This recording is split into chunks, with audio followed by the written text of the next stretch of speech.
Selamat siang ya, sama saya semuanya. Kenalkan, nama saya Fatima Dika Binti Pasha dari kelas 85. Saya akan mempresentasikan IPA bab 4. A. Getaran. 1. Benda yang bergetar. Berbicara atau berteriak adalah akibat dari fenomena pita suara yang bergetar. Semua benda akan bergetar apabila diberi gangguan atau usikan. Benda yang bergetar dapat juga disebut sebagai benda yang bersosialisasi. Benda bergetar bersosialisasi ada yang dapat terlihat secara kasat mata atau dirasakan langsung. Ada pula yang tidak dapat dilihat atau tidak dapat dirasakan langsung. Benda yang bergetar ada yang dapat dilihat mata telanjang karena simpangannya besar, ada pula yang tidak dapat dilihat karena simpangannya terlalu kecil. Benda dikatakan bergetar atau bersosialisasi jika benda tersebut bergerak bolak-balik secara teratur melalui titik seimbangnya. 2. Apa saja variabel getaran itu? Bandul dibuat mula-mula dalam keadaan diam pada urutan 0. Pada posisi ini disebut sebagai posisi bukan seimbang. Bandul tersebut kemudian ditarik kepada kedudukan A dengan disebut simpangan kecil sekitar 100 derajat. Pada saat bandul dilepaskan dari kedudukan A, bandul akan bergerak relator melalui titik A, O, B, O, A. Dan gerakan itu disebut gerakan bolak-balik dalam satu kali getaran. Salah satu ciri dari getaran adalah adanya amplitudo atau simpangan terbesar OA atau OB. Waktu yang diperlukan suatu benda menempuh satu kali getaran penuh disebut sebagai periode, dilambangkan dengan huruf T dalam satuan detik. Sedangkan banyaknya getaran suatu benda terjadi selama 1 detik disebut sebagai frekuensi, dilambangkan dengan huruf F, dan satuannya adalah hertz. Periode dan frekuensi adalah parameter gelombang yang penting untuk diketahui dan dipahami. B. Gelombang. 1. Kenapa gelombang muncul? Peristiwa ikut bergeraknya dedaunan pada tepian kolam adalah contoh fenomena perlambatan getaran atau yang disebut juga sebagai gelombang. Lebih tepatnya adalah gelombang pada permukaan air. Getaran permukaan air di sekitar yang ditimbulkan oleh batu yang tercemplung ke dalam kolam, merambat atau menjalar melalui media air hingga mencapai posisi dedaunan. Ketika batu jatuh ke kolam, sesungguhnya ia membawa energi potensial dan tingginya tertentu ditambah dengan energi kinetik akibat dilempar oleh kamu. Energi tersebut berubah menjadi gangguan atau getaran air di sekitar batu saat tercemplung. 2. Jenis gelombang. Jika kita meninjau berdasarkan bentuknya, maka gelombang dapat menjadi dua jenis gelombang. Yang bentuknya spiral adalah seperti pada gelombang kali dan gelombang longitudinal seperti pada gelombang selingki atau pegas, dan gelombang suara atau gelombang banyak sekali di dalam kehidupan sehari. Beberapa diantaranya adalah gelombang yang dapat dilihat jelas oleh mata manusia, yaitu gelombang laut berupa ombak, gelombang pada tali, dan gelombang udara, gelombang gempa, dan banyak lagi. Gelombang-gelombang tersebut disebut juga gelombang mekanik karena perambatan getarannya memerlukan medium.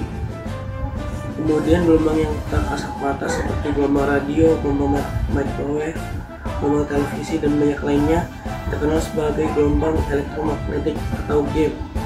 GEM adalah gelombang yang munculnya sebagai akibat getaran medan listrik dan medan magnetik. GEM juga dalam perambatan tidak memerlukan medium. 3. Gelombang bunyi. Berdasarkan terdengar atau tidaknya bunyi dibagi menjadi 3 rentang frekuensi, yaitu infrasonik, audiosonik, dan ultrasonik. Bunyi infrasonik memiliki frekuensi kurang dari 20 Hz. Bunyi infrasonik hanya mampu dengar oleh hewan tertentu seperti jangkrik dan anjing. Kemudian bunyi yang memiliki frekuensi dalam rentang 20-20.000 Hz termasuk bunyi audiosonik. Pada frekuensi audiosonik ini manusia dapat mendengar. Selanjutnya, bunyi dengan di frekuensi atas 20.000 Hz disebut sebagai bunyi ultrasonik. Kelelawar, lumba-lumba, dan anjing adalah contoh hewan yang dapat mendengar bunyi ultrasonik. C. Cahaya dan alat optik. 1. Sifat-sifat cahaya. Berdasarkan sumber cahaya, Semua benda dapat dibagi menjadi dua: benda yang mampu memancarkan cahaya sendiri, kedua yang tidak dapat memancarkan cahaya sendiri atau berproses pemantulan cahaya. Salah satunya cahaya itu merambat lurus. Contohnya adalah cahaya yang dipancarkan bintang merambat lurus hingga mencapai mata saat melihatnya. Meski kamu berubah posisi dalam melihat, kelip bintang akan tetap terlihat sama terang dengan frekuensi kelip yang sama selama tidak ada yang mengalami sinarnya. Sifat cahaya lainnya yaitu cahaya dapat dipantulkan jika menembus suatu bidang benda. Pemantulan cahaya yang terjadi dapat berupa pemantulan baur atau tidak teratur, dan pemantulan teratur.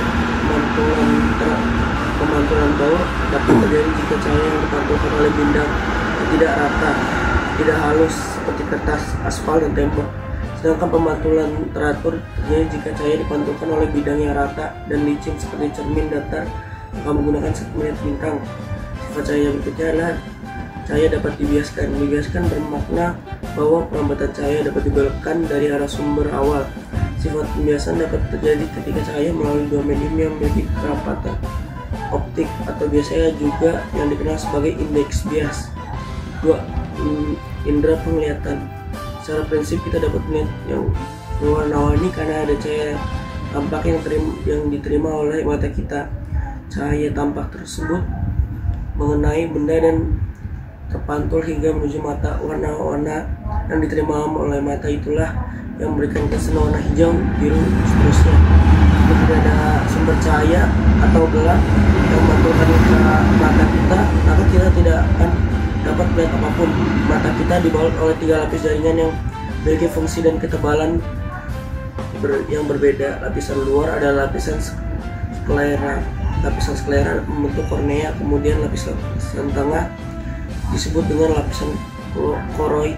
Lapisan terakhir membentuk iris mata. Terakhir adalah lapisan ketiga, yaitu disebut dengan lapisan dalam atau retina mata. 3. Alat optik. Alat bantu penglihatan atau yang dikenal sebagai alat optik untuk melihat benda jauh seperti bintang dikenal sebagai teleskop. Teleskop adalah alat optik yang dapat membuat benda yang berada pada tempat yang sangat jauh menjadi terlihat lebih jelas. Teleskop sederhana merupakan kombinasi antara dua lensa cembung yang terletak pada bagian badan teropong. Lensa yang lebih besar disebut sebagai lensa objektif, sedangkan yang lebih kecil adalah lensa okuler. Lensa yang berada di dekat mata. Lensa objektif membentuk sebuah bayangan dan kemudian bayangan tersebut akan diperbesar oleh lensa okuler. Sekian presentasi saya mengenai bab 4. Jika ada kesalahan kata mohon dimaafkan. Terima kasih. Wassalamualaikum warahmatullahi wabarakatuh.